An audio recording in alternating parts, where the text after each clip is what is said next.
ये फैसले आखिरकार ले कौन रहा है? जम्मू कश्मीर की सरकार ने पिछले दिनों एक बड़ा सरप्राइज दिया जब सीबीआई की रेड के बाद जम्मू कश्मीर की सरकार ने नवीन कुमार चौधरी को principal secretary health and medical education बनाया।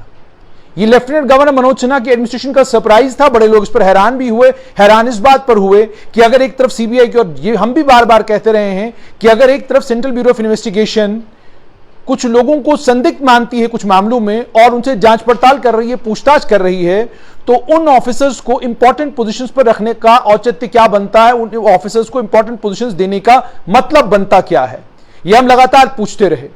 आज केंद्रीय गृह मंत्रालय ने एक सरप्राइज दिया है।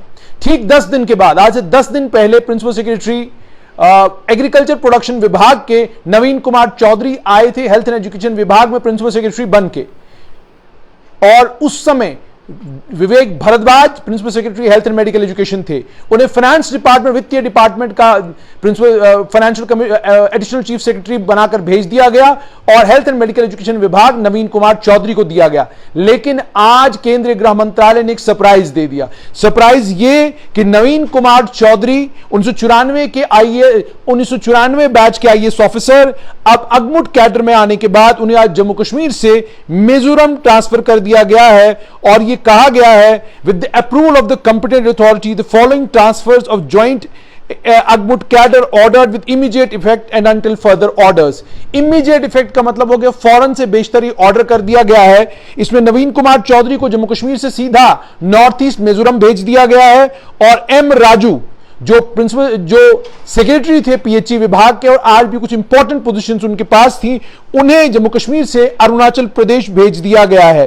सिर्फ इतना ही नहीं, अगमुट कैडर के IPS officer Vikramjit Singh AGMUT cadre को केरला कैडर से ज्वाइन करने के बाद अब जम्मू कश्मीर आएंगे, उन्हें जम्मू कश्मीर के पुलिस विभाग में पोस्ट किया जाएगा। अरुण कुमार चौधरी को मिजोरम भेजा गया है, यह अपने आप में एक बड़ी अहम और बड़ी इंपॉर्टेंट खबर है और यह जम्मू कश्मीर के में सरकार के कामकाज पर बड़े गंभीर सवाल खड़े करती है। आखिरकार क्या वजह, क्यों नवीन कुमार चौधरी को अचानक मिजोरम ट्रांसफर किया गया? दूसरा बड़ा सवाल यह, क्या राज्य सरकार को नहीं मालूम था कि नवीन कुमार चौधरी को 10 दिन के बाद अगमुट कैडर के जरिए मिजोरम भेजा जा रहा है? क्या जम्मू कश्मीर की सरकार को कोई जानकारी नहीं होती कि किस अफसर को लेकर केंद्र सरकार में क्या चल रहा है? और 10 दिन के लिए ही अगर principal secretary health and medical education विभाग का नवीन कुमार चौधरी को बनाना था तो इसका मतलब साफ तौर पर यह है कि यह मजाक था हेल्थ एंड मेडिकल एजुकेशन विभाग के साथ, जो जम्मू कश्मीर का बड़ा क्रिटिकल विभाग है। इस विभाग में उन्होंने कुछ मीटिंग्स भी ली, कुछ ऑर्डर्स भी पास किए और उन ऑर्डर्स का भी हमने उल्लेख किया है, वो वीडियो भी आप तक पहुंचेगा। लेकिन फिलहाल बड़ा सवाल ये कि लेफ्टिनेंट गवर्नर के प्रशासन को ये जो सरप्राइज केंद्र सरकार से मिला है, क्या लेफ्टिनेंट गवर्नर के प्रशासन को ये तमाम बातें मालूम थी? क्योंकि अगर मालूम होती तो यकीनन ये ट्रांसफर ऑर्डर नहीं होता। मालूम नहीं था, इसीलिए ये ट्रांसफर ऑर्डर हुआ है। नतीजतन अब नवीन कुमार चौधरी को जम्मू कश्मीर से मिजोरम ज्वाइन करना होगा और दूसरी तरफ सिर्फ नवीन कुमार चौधरी को ही नहीं बल्कि उनके साथ में एम राजू को अरुणाचल प्रदेश जाना होगा। यह क्या संकेत है? यह क्या इशारा है?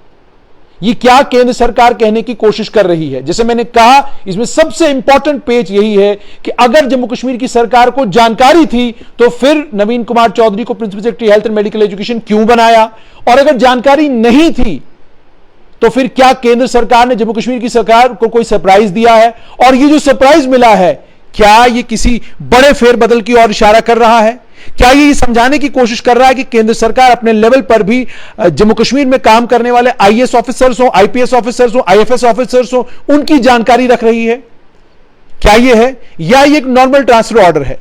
ये वो सारे सवाल हैं जो आम जनमानस के जहन में आ रहे हैं और आम जनमानस चिंतित है, परेशान है इस बात को लेकर कि अगर लेफ्टिनेंट गवर्नर के प्रशासन को मालूम था कि नवीन कुमार चौधरी की 10 दिन के बाद ट्रांसफर होनी है तो फिर विवेक भारद्वाज से हेल्थ एंड मेडिकल एजुकेशन विभाग का चार्ज लेने की क्या तुक बनती है?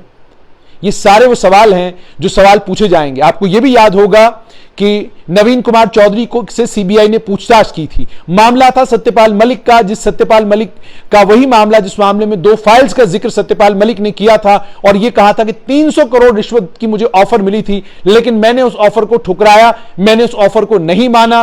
और उसके बाद सिर्फ इतना ही नहीं, और भी कई चीजें सत्यपाल मलिक ने कही थी। मैं आपको यह भी बताऊं कि एम राजू का जहां तक ताल्लुक है, वो 2005 के आईएएस 2005 बैच के आईएएस ऑफिसर हैं और इस समय उन्हें जल शक्ति विभाग से ट्रांसफर करके माइनिंग विभाग का कमिश्नर सेक्रेटरी बनाया गया था। दूसरी तरफ जैसे मैंने आपको कहा कि कुछ ही दिन पहले, 10 दिन पहले ट्रांसफर ऑर्डर्स हुए हैं और अब 10 दिन के बाद केंद्रीय गृह मंत्रालय का यह सरप्राइज आने वाले दिनों में देखना यह होगा कि क्या केंद्रीय गृह मंत्रालय कुछ और सरप्राइजेस देगा। और ये जो 150 करोड़ की बात हुई है सीबीआई जिसमें जांच पड़ताल कर रही है, इस 150 करोड़ का सीबीआई जो पड़ताल कर रही है, जब कुछ निकल के आएगा तो क्या होगा। और कमाल की बात तो यह है, जहां मिजोरम में नवीन कुमार चौधरी अब अगमुट कैडर को ज्वाइन करेंगे, माफ कीजिएगा अगमुट कैडर में ही है, मिजोरम में जाकर अब वो अपनी सर्विसेज देंगे, बगल में मेघालय में सत्यपाल मलिक हैं।